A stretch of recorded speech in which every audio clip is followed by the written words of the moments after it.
It's time for a story. I am going to read you The Girl Without Hands. A miller, who was so poor that he had nothing more than his mill and a large apple tree which stood behind it, went into the forest to gather wood. There he was approached by a man who said, "Why do you torment yourself so?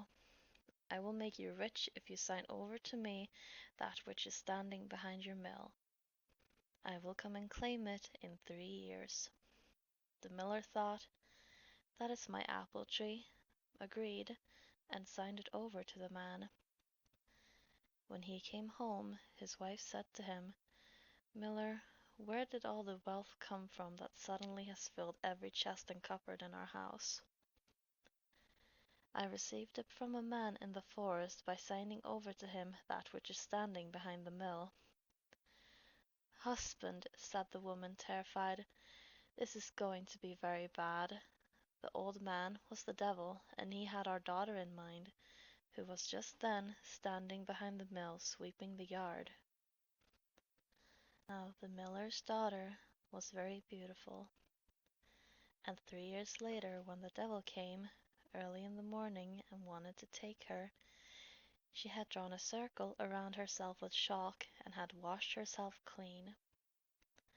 Therefore the devil could not approach her, and angrily he said to the miller, "Keep wash water away from her, so she cannot wash herself any more, and I can have power over her."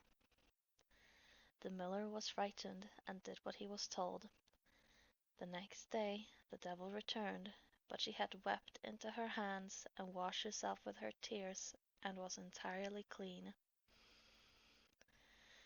Because the devil could still not approach her, he was very angry and ordered the miller, "Chop off her hands so I can get her." The miller was horrified and answered, "How could I chop off the hands of my own dear child? No, I won't do it." Then the devil said, "Then do you know what? I will take you if you don't." That frightened the miller terribly, and driven by fear, he promised to do what the devil had ordered. He went to his daughter and said, "My child, the devil will take me if I don't chop off both of your hands, and in my fear I have promised him that I'll do it. I beg for your forgiveness." "Father," she said, "do with me what you will." Stretch forth her hands and let him chop them off." The devil came a third time, but she had wept so long onto her stumps that she was still entirely clean, and the devil had lost all power over her. The miller, because he had become so wealthy through her, promised to take the best of care of her for the rest of her life, but she did not want to remain there. "I must leave here," she said. "Compassionate people will give me enough to keep me alive." She had the chopped off hands tied to her back, and she set forth with the rising sun, walking the entire day until evening. When she came to the king's garden, there was a gap in the garden hedge. She went inside, found a fruit tree, shook it with her body until the apples fell to the ground, bent over and picked them up with her teeth and ate them. Thus she lived for 2 days, but on the third day the garden watchman saw her, captured her, and threw her into prison. The next day she was brought before the king and sentenced to be banished from the land, but the prince said, "Wait, wouldn't it be better to let her tend to the chickens in the courtyard?" So she stayed there for a time and tended the chickens. The prince saw her often and grew very fond of her. Meanwhile, the time came when he was to get married. Messengers were sent everywhere in the world to find him a beautiful bride. "You needn't look so far and wide," he said. "I know where one is nearby." The old king pondered this back and forth, but he could not think of a single maiden in his kingdom who was both beautiful and rich. You surely don't want to marry the one who tends the chickens in the courtyard. But his son declared that he would marry no one else, so finally the king had to agree.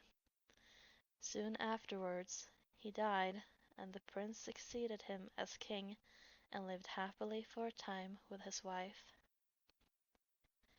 Once the king had to go away to war, and during his absence, his wife gave birth to a beautiful child. She sent a messenger with a letter telling her husband the joyful news. On the way, the messenger stopped to rest by the brook and fell asleep. The devil, who was still trying to harm her, came to him and exchanged a letter with the one that stated that the queen had given birth to a changeling.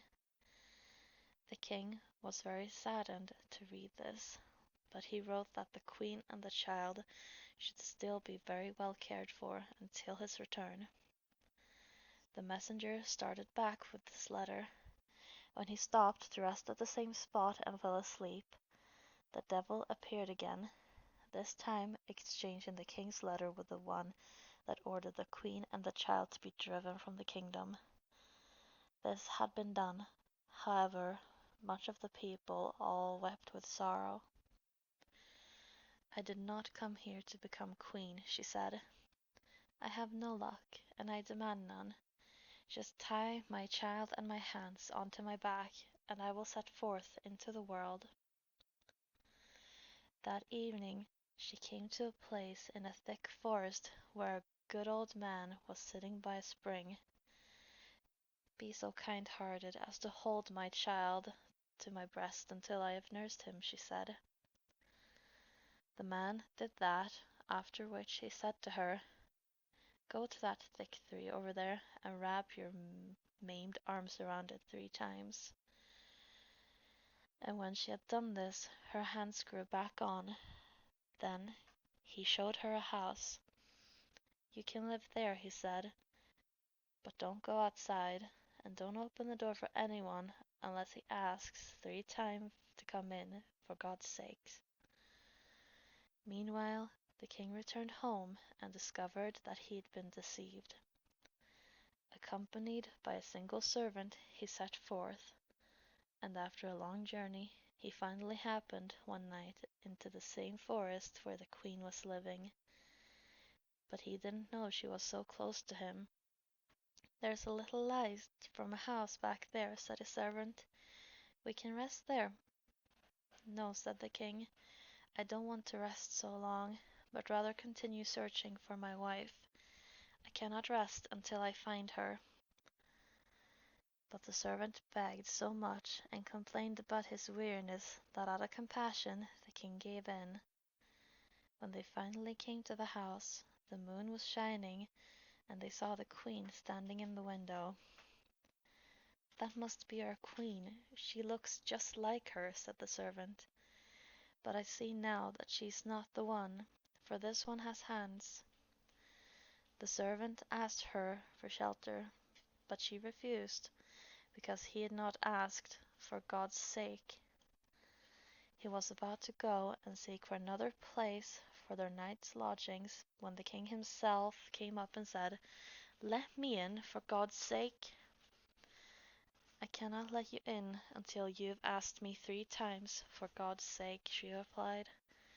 And after the king had asked 2 more times, she opened the door. His little son ran to him and led him to his mother. The king recognized her immediately as his beloved wife. The next morning they all journeyed back to their kingdom, and as soon as they had left the house, it disappeared behind them. I hope you've enjoyed this story. Now sleep well. Good night.